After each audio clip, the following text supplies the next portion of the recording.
Buenos días a todos, a todas, a todes, como se dice ahora.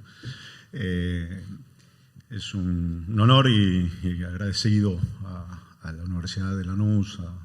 a toda la organización de este evento en un momento y por un motivo tan especial y tan significativo en el marco de los 100 años, ¿no?, de la reforma universitaria, aquel 15 de junio de 1918. La verdad que voy a tratar de ser breve, fundamentalmente como para defender la postura o la presencia dentro de este panel tan prestigioso de la cuota argentina, pero creo que también es fundamental y doblemente importante escuchar a la compañera de Venezuela, a Giovanni, al compañero Buenabat,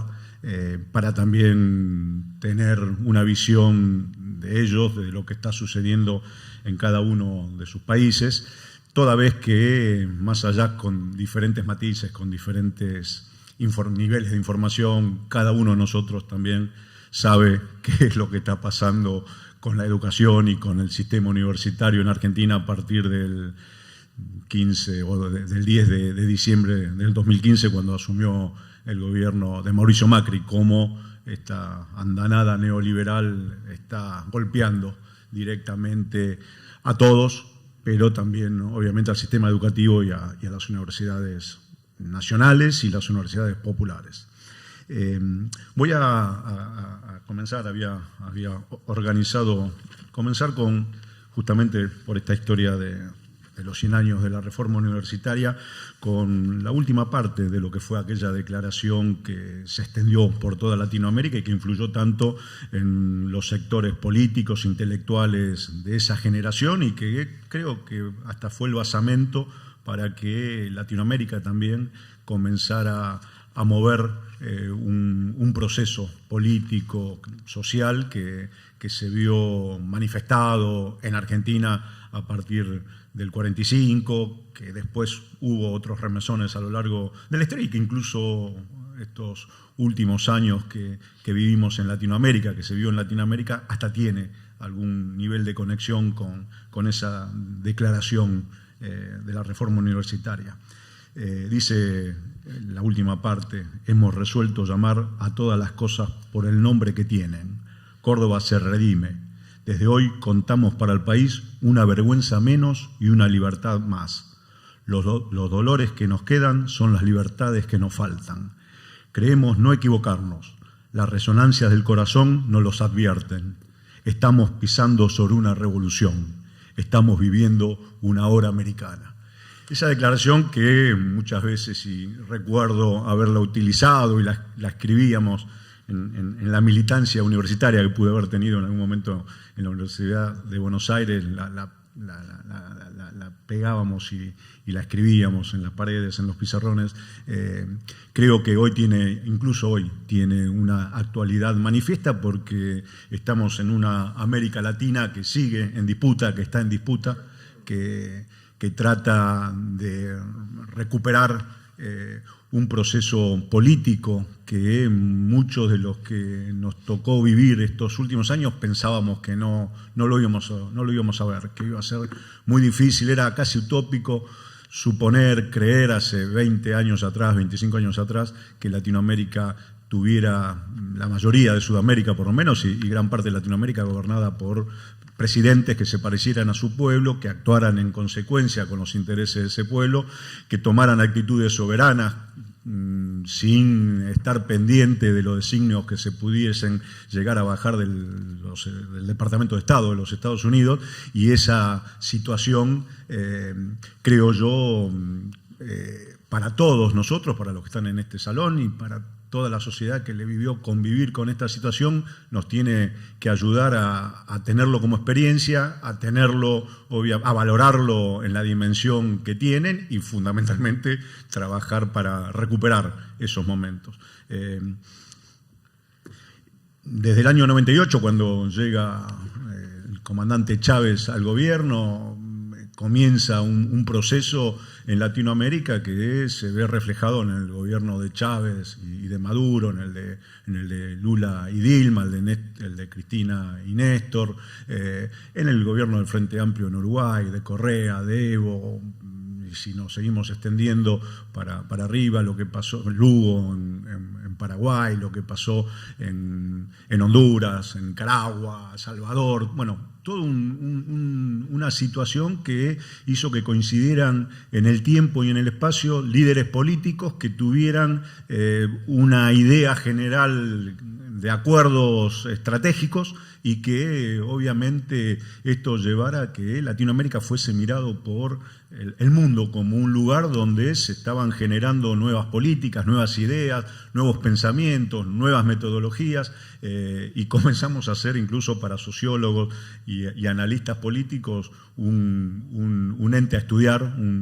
una situación a ver y a reivindicar y a valorar, y por eso también durante todos estos últimos años tanto se habló de Latinoamérica, de sus líderes, y tanto fueron también combatidos y perseguidos porque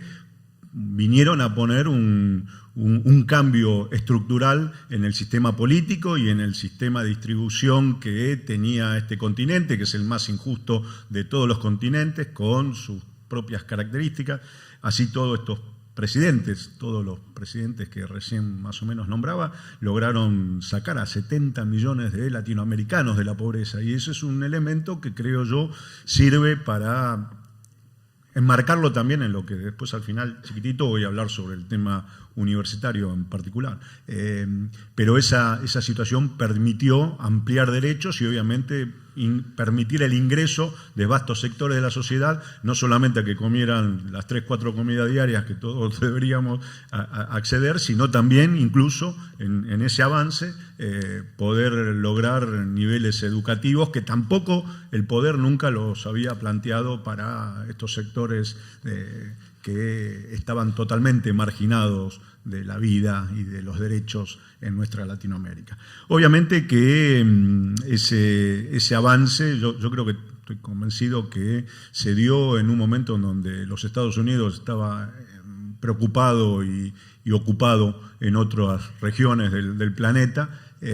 y nos permitió en poco tiempo que esa pólvora que encendió el propio Chávez, que quizás tampoco olvidémonos de Cuba en todo ese proceso, ¿no? Pero que en Sudamérica se dio una nueva etapa a partir del año 98, esa pólvora que se regó y que rápidamente creció. Cuando los gringos se dieron cuenta de lo que estaba sucediendo, ya el gallinero se le había alborotado y le fue tarde para poder reponerlo. Sin embargo, como bien alguna vez había dicho Bolívar, que los Estados Unidos parecen destinados a sembrar con miseria a nuestros pueblos de América,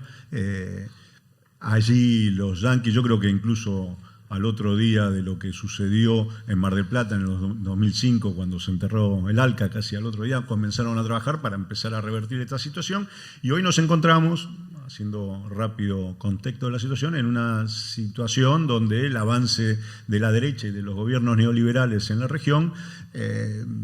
complican no tan solo a los gobiernos que resisten y que hoy aún sostienen las banderas que se abrieron a fines de la década del 90, el gobierno de Venezuela, Evo Morales en Bolivia, lo que resiste Nicaragua con toda una campaña de desinformación y de operaciones de prensa muy fuerte, Cuba ahí adaptándose a los nuevos tiempos. Ellos son los que resisten, y fundamentalmente lo que nos sucede a nosotros, a la Argentina, a Brasil, lo que sucede en Paraguay, el avance de la derecha que lleva obviamente a derruir y a derrumbar todo lo construido en estos años, donde en Argentina particularmente las universidades, en la nueva modalidad de universidades populares en el conurbano, descentralizando y accediendo y permitiendo que las universidades estuvieran cerca de los lugares donde vivían los sectores que quizás se les generaba inconveniente para poder acceder a las grandes universidades de la ciudad de Buenos Aires, o obviamente ni hablar de universidades privadas. Estas 14 universidades que el kirchnerismo fundó y permitió que existieran a lo largo y a lo ancho del país, estas 14 nuevas universidades, en tan solo 10 años, hizo que obviamente sea un elemento que no se lo quiera permitir establecerse, por más que ya, creo yo, llegamos para quedarnos. Ahí la tienen ustedes, tienen que recordar los dichos de la propia gobernadora de la provincia de Buenos Aires, María Eugenia Vidal, al respecto en esa reunión que tuvo en el Rotary Club, hablando de que los pobres no acceden a las universidades, entonces que era un gasto inútil, un gasto innecesario sostener estas universidades. Con lo cual ahí demuestran hasta dónde quieren o hasta dónde es su pensamiento y hasta dónde quieren llegar para volver todo el proceso a una etapa en donde cada uno de nosotros creemos que ya habíamos superado. Creo yo también principalmente que a partir de este hecho, en las universidades del conurbano, en las universidades populares que se abrieron en Argentina, y experiencias que también se dieron en diferentes lugares de Latinoamérica. Por entender, recuerdo la del Alto, la Universidad Popular del Alto, donde se acceden por primera vez, primeras generaciones de estudiantes universitarios. Los datos son fuertes, muy concretos, muy marcados. Tenía ahí buscando el 66% de los estudiantes de la Universidad de Moreno, de Moreno está con el 66%, son estudiantes, primera generación de estudiantes universitarios. En Avellaneda, la Universidad de Avellaneda, el 72%. En la Jaureche de Florencio Varela, el 85%. En General Sarmiento, ahí en el Partido de Malvinas Argentinas, un sector donde hay vastos sectores de barrios populares, de sectores muy humildes, entre el 86 para varones y el 92 de las madres de estos chicos no tienen terminado el colegio secundario, por lo cual estos pibes son primera generación universitaria. En La Matanza el 94%, en San Martín el 78% son primera generación de estudiantes universitarios, en 3 de febrero el 74%. Con lo cual, si estas universidades no existiesen, seguramente los niveles de estudio, de capacitación de la población en el conurbano seguiría en los mismos niveles que tienen los padres de muchos de los estudiantes que hoy acceden a estas universidades, lo cual creo yo un hecho reivindicable por donde se lo mire y se lo destaque. Latinoamérica, que tiene la característica de haber tomado la universidad y el estudio universitario, el estudio superior, como un elemento fundamental, y quizás la Universidad de Chuquisaca, donde se formaron muchos de nuestros patriotas, viene allá del 1620 más o menos, creo que estaba fundada, y es una muestra, quizá una de las más antiguas del mundo, seguramente está entre las más antiguas del mundo, y estaba dentro de lo que era en aquel momento el Virreinato del Río de la Plata, acá cerca, y donde fue un centro de pensamiento revolucionario, donde comenzaron a llegar las primeras lecturas que sirvieron de base fundamental para lo que fue la revolución independentista de toda Latinoamérica. Esta situación que creo yo vale la pena también tenerla como un elemento de cómo nos fuimos construyendo como nación y cómo el sistema universitario fue arraigado en la conciencia de los sectores sociales de nuestro país, de la Argentina, cómo se lo ve como una necesidad de superación poder acceder a estos niveles universitarios. Tiene mucho que ver con esta capacidad de haber fundado desde mucho tiempo universidades en nuestros países. La UBA misma viene allá de principios, casi terminada la Revolución de Mayo, ya comenzó todo el proceso para fundar una universidad en Buenos Aires, y allá por 1920, 1930 ya estaba funcionando la Universidad de Buenos Aires, y eso también muestra por qué en nuestro país esta cuestión se lo ve como un derecho y no como un privilegio. El hecho de acceder a la universidad está considerado, y debe ser considerado obviamente, un derecho y no un privilegio o algo que acceden los sectores, como era históricamente, los sectores que tienen la capacidad económica como para poder llevar adelante esos estudios, como sucedió y durante mucho tiempo en todos nuestros países, digamos, no es un fenómeno tan solo argentino, si bien por aquella movilidad social que dio el peronismo a partir del año 45, lo que fue la UTN, la Universidad Tecnológica Nacional, que también fue quizás de las primeras universidades populares, tenemos que considerar que esto era un elemento quizás más arraigado, pero en la mayoría de los países de Latinoamérica esto era, sí, considerado un privilegio, y cada vez con estos gobiernos de nuestros presidentes lo fuimos convirtiendo en un derecho. Derecho que yo creo que también después, aparte, para terminar y no extenderme y poder escuchar a los compañeros, es algo que me pregunto y que lo dejo picando como advertencia o como preocupación. Cómo también a veces los gobiernos populares no pudimos influenciar de manera concreta en lo que hace al universo de estudiantes que hay en muchas de esas universidades, que no tienen parecería que no tienen mucha conciencia de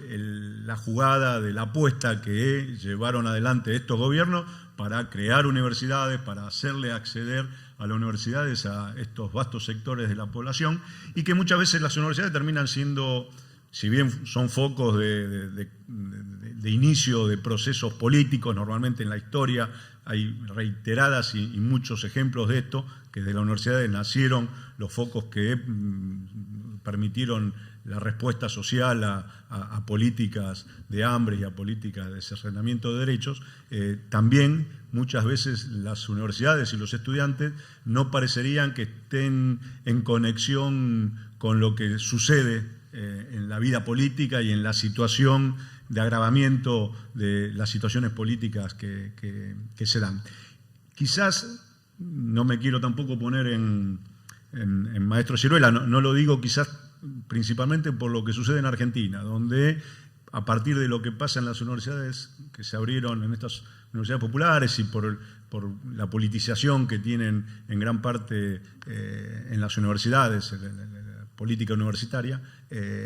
como más cambiante. Pero sí conozco la experiencia de lo que pasa en la UNSA, en San Andrés, en Bolivia, donde llamativamente los pibes, los estudiantes, no digo que son contrarios a muchas de las políticas de Evo, pero es un foco donde por lo menos de ahí sí salen aquellos que se van a parar en la vereda de enfrente, digamos, ¿no? Y lo mismo sucede si uno mira la realidad de las universidades en Brasil, de lo que sucede en muchos países de Latinoamérica, donde desde la universidad salen, en vez de ser el motor y que salgan los militantes y los cuadros políticos que vayan a integrarse a gobiernos populares para profundizar las políticas, muchas veces de allí, de esas universidades populares, salen los que después no van a terminar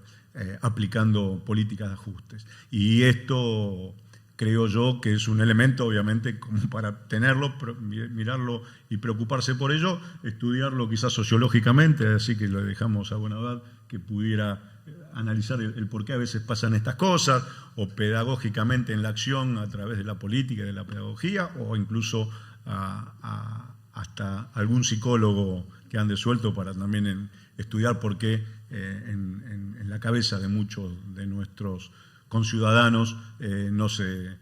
llega y no se profundiza situaciones para poder cambiar esta realidad. Yo agradezco nuevamente a cada uno de ustedes por el tiempo disponible y vuelvo a plantear que en esa frase, estamos pisando una hora americana, es el camino que tenemos que seguir pisando, es esa hora que tenemos que seguir ampliando para volver a recuperar derechos, para volver a recuperar niveles educativos como supimos tener, para que los presupuestos en educación no sean licuados con un presupuesto que ahora se va a discutir la semana que viene y que seguramente va a pegar un hachazo al financiamiento de todas y cada una de las universidades del país y que obviamente después va a afectar desde lo más chiquito hasta lo más importante en cada una de las universidades. Por eso que también, llegado el momento y aprovechando la situación, el próximo 24 va a haber una movilización multitudinaria de las 2 CTA, de la Corriente Federal, de camioneros, de varios sectores de la CGT, que va a tener como objetivo principal, más allá de, en su listado de reivindicaciones, plantear las cuestiones laborales y el derecho